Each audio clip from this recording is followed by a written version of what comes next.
샬롬, 10월 3일 금요일 하나님 나라를 시작하는 말씀 묵상 시간입니다. 오늘 우리에게 주신 말씀은 역대하 16장 1절부터 14절까지의 말씀입니다. 청년누리의 이형은 자매가 말씀을 읽어주시겠습니다. 하나님의 말씀을 경청하십시오. 아사왕 제36년에 이스라엘 왕 바하사가 유다를 치러 올라와서 라마를 건축하여 사람을 유다 왕 아사에게 왕래하지 못하게 하려 한지라. 아사가 여호와의 전 곳간과 왕궁 곳간에 은금을 내어다가 다메섹에 사는 아람 왕 벤 하닷에게 보내며 이르되, 내 아버지와 당신의 아버지 사이에와 같이 나와 당신 사이에 약조하자. 내가 당신에게 은금을 보내노니 와서 이스라엘 왕 바하사와 세운 약조를 깨뜨려 그가 나를 떠나게 하라 하매, 벤하닷이 아사 왕의 말을 듣고 그의 군대 지휘관들을 보내어 이스라엘 성읍들을 치되 이온과 단과 아벨마임과 납달리의 모든 국고성들을 쳤더니, 바하사가 듣고 라마 건축하는 일을 포기하고 그 공사를 그친지라. 아사 왕이 온 유다 무리를 거느리고 바하사가 라마를 건축하던 돌과 제목을 운반하여다가 게바와 미스바를 건축하였더라.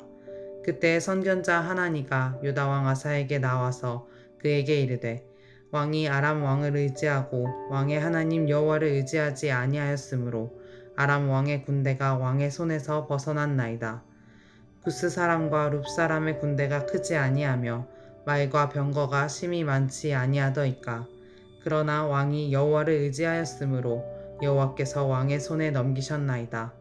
여호와의 눈은 온 땅을 두루 감찰하사 전심으로 자기에게 향하는 자들을 위하여 능력을 베푸시나니, 이 일은 왕이 망령되이 행하였은즉 이후부터는 왕에게 전쟁이 있으리이다 하매, 아사가 노하여 선견자를 옥에 가두었으니 이는 그의 말에 크게 노하였음이며, 그때에 아사가 또 백성 중에서 몇 사람을 학대하였더라.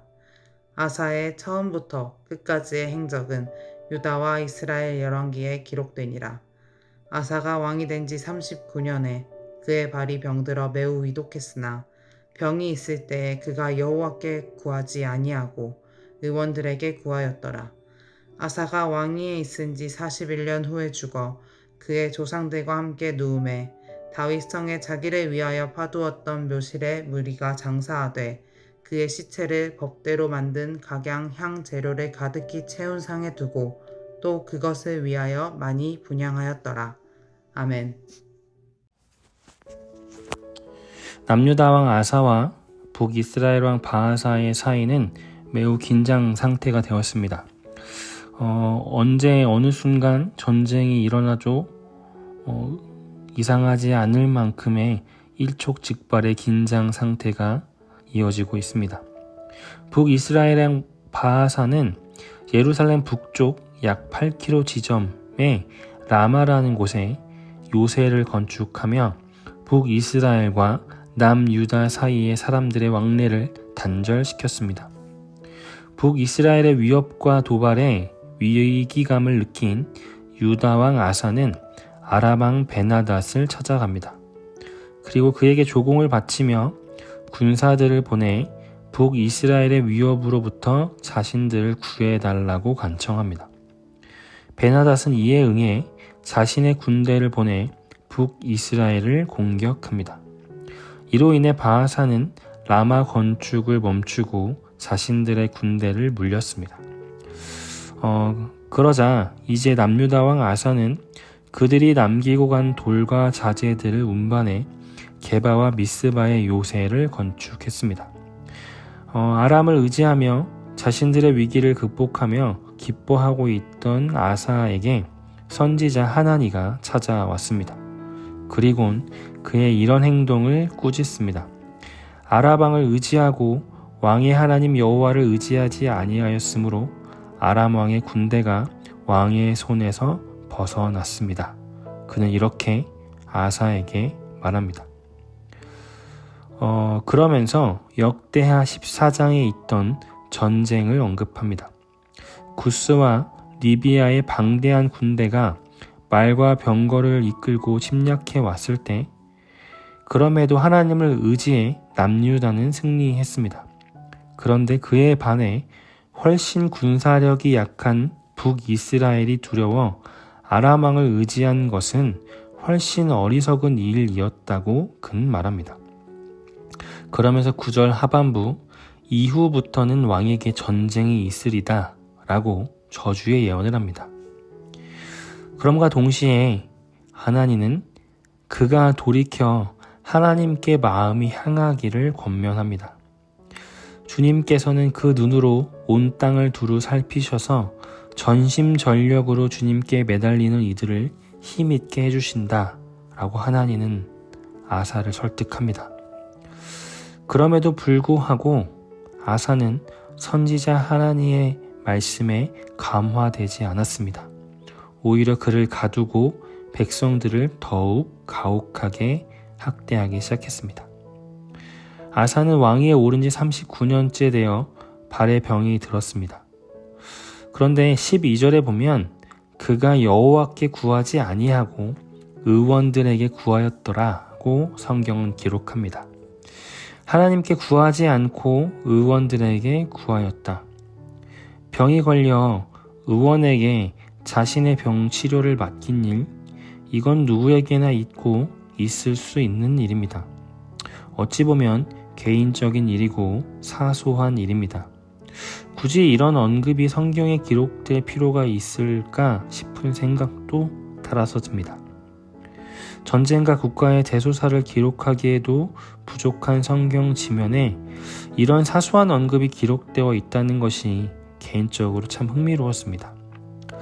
그런데 바꿔 말하면 성경에서 하나님의 관점에서 무엇이 중요하고 무엇이 중요하지 않은지를 보여주는 대목이 바로 이 부분이라고 생각합니다.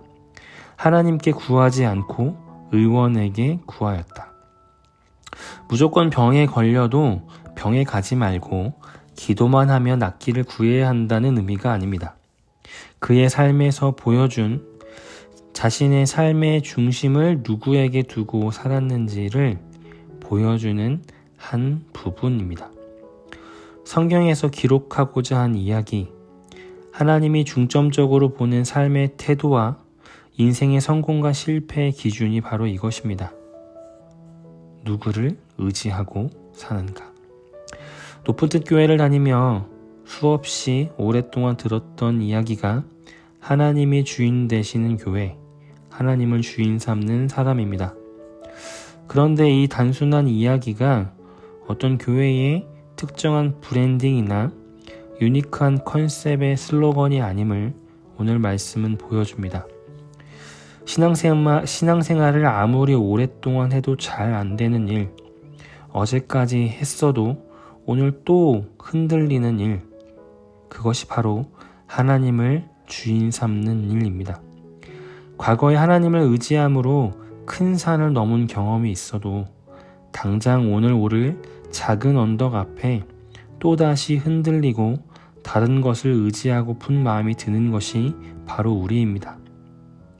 사랑하는 높은 뜻 교회의 성도님들, 우리 중 누가 신앙생활을 오랫동안 했으니, 높은 뜻 교회를 평생 다녔으니 나는 이제 하나님을 의지하며 살 자신이 있어.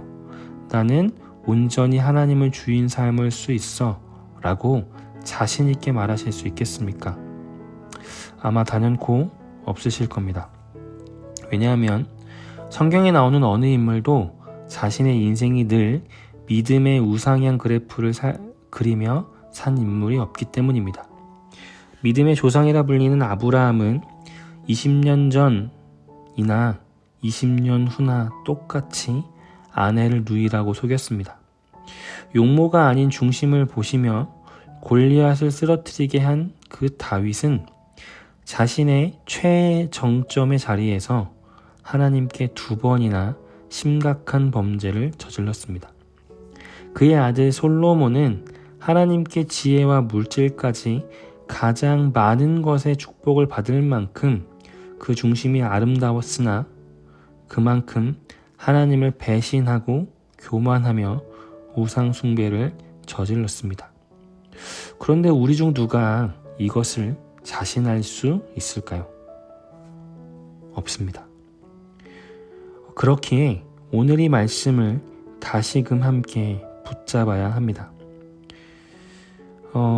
과거 그 어느 날 그때 그 어떤 문제를 잘 이겨냈었던 기억이 있으시다면 하나님을 의지함으로 하나님을 주인 삼음으로 내 삶 가운데에서 하나님이 그 문제 가운데 나를 건져주심의 기억이 있으시다면 오늘 이 아침 그 일이 무엇인지를 다시 꺼내 묵상해 보시기를 권면합니다. 그리고 오늘 닥친 문제 앞에 과거 나에게 일하신 하나님, 그리고 오늘 이 말씀을 통해 여전히 일하시겠다 말씀하시며 자신만을 의지하길 원하시는 주님을 붙잡고 오늘 하루도 살아가시기를 결단하는 우리 모든 성도님들 되시기를 축원합니다. 기도하겠습니다. 우리 삶의 주인 되신 하나님, 허락하신 오늘을 시작하며 또 다시 우리 삶의 주인이 하나님이시며 모든 문제의 해결 역시 주님 손에 있음을 고백합니다. 연약하고 약해 자꾸 눈에 보이는 다른 것을 의지하려는 어리석음을 깨닫게 하시고 참 구원이신 주님을 의지함으로 삶의 승리를 경험하는 우리 모두 되게 하여 주옵소서. 예수님의 이름으로 기도드립니다. 아멘. 오늘은 이영은 자매의 레마의 말씀 사연을 함께 나누겠습니다. 2022년 12월 25일 기쁨 가득한 성탄절에 저는 몇 번이고 눈물을 삼키며 어린 시절부터 다녔던 교회에서 마지막 예배를 드렸습니다. 당시 저는 오랜 시간 함께했던 공동체에 인사조차 제대로 하지 못한 채 상처받아 속상한 마음으로 그곳을 떠나와야 했습니다. 그곳에서 떠나기 1년쯤 전부터는 하나님께 대한 감사로 시작한 봉사에서 점차 감사가 사라졌고 정체되어가는 믿음 속에 답답함과 갈급함을 느끼고 있었습니다. 지금 되돌아보아도 참 힘겨운 시기였고 그 후유증은 꽤 길게 이어져 어느 곳에도 정착하지 못한 채 시간을 보냈습니다. 그러던 중 부모님을 통해 높은 뜻 우신교회를 알게 되었습니다. 저와 같이 상처 입어 힘들어하시던 부모님께서 높은 뜻 우신교회에서 점차 밝아지시는 것을 보며 주일 설교와 하나시를 듣기 시작했고 이곳이라면 믿음을 다시 회복할 수 있을 것 같다는 생각이 들어 등록하게 되었습니다. 그리고 등록 후 처음 참여한 청년누리 비더처치 기도회에서의 말씀이 제 삶과 마음에 와닿았습니다. 그러므로 내가 그리스도를 위하여 약한 것들과 능욕과 궁핍과 박해와 곤고를 기뻐하노니 이는 내가 약한 그때의 강함이라 는 고린도후서 12장 10절 말씀입니다. 목사님께서는 이 말씀을 전해주시며 내가 약할 그때에 오히려 내가 강하다는 것은 내가 가장 약해질 때에 주님께서 나와 함께 하시기에 강해질 수 있다고 말씀하셨습니다.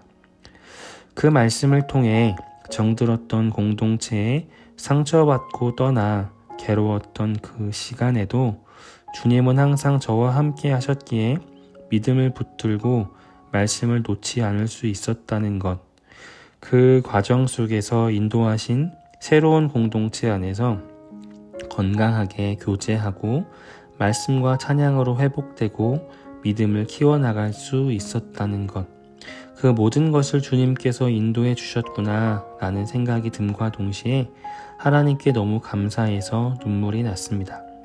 그 이후에도 힘이 들고 약해질 때마다 이 말씀을 기억하며 힘을 내고 더욱 주님과 함께 하고자 노력해 왔습니다. 지금 각자의 여러 가지 상황 속에서 힘든 시간을 보내고 계신 성도님들이 있으시다면 주님께서 언제나 우리와 함께 하시기에 우리가 가장 약할 때에 오히려 강해질 수 있다는 믿음, 말씀과 응원을 전해드리고 싶습니다. 오늘 하루도 주님과 동행하시며 승리하시는 모두 되시기를 소망합니다. 라는 사연과 함께 하나님의 열심 찬양 신청해 주었습니다. 오늘도 여전히 우리 가운데 약함 가운데 일하시는 하나님이 저 우리 모든 성도님들 가운데 함께 하시기를 축복하며 이 시간 더 깊은 묵상으로 나아가도록 하겠습니다.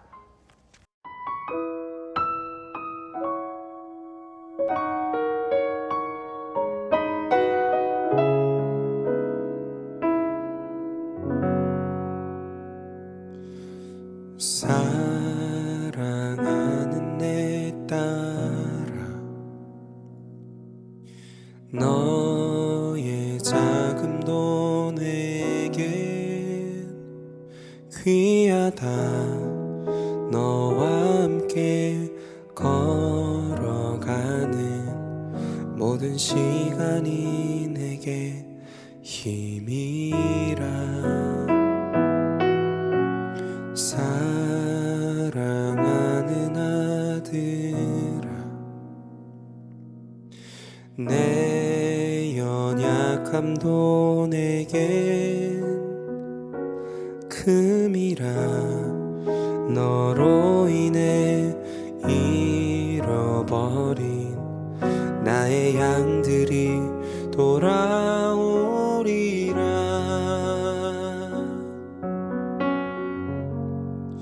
조금 느린 듯해도 기다려주겠니? 조금 더딘 듯해도 믿어줄 수 있니? 네가 가는 그 길 절대 헛되지 않으니 나와 함께 가자. 앞이 보이지 않아도 나아가 주겠니? 이해되지 않아도 사랑해 주겠니? 너의 눈물의 기도 잊지 않고 있으니 나의 열심으로 이루리라.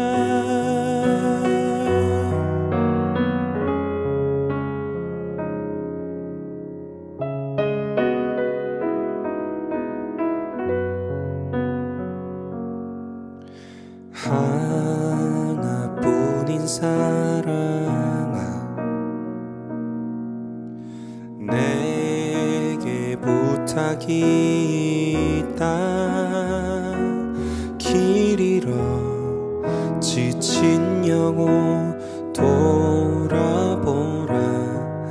나의 품으로 안기어라.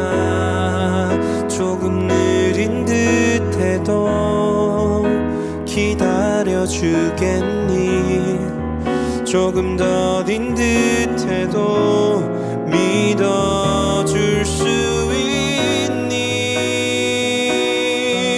네가 가는 그 길 절대 헛되지 않으니 나와 함께 가자.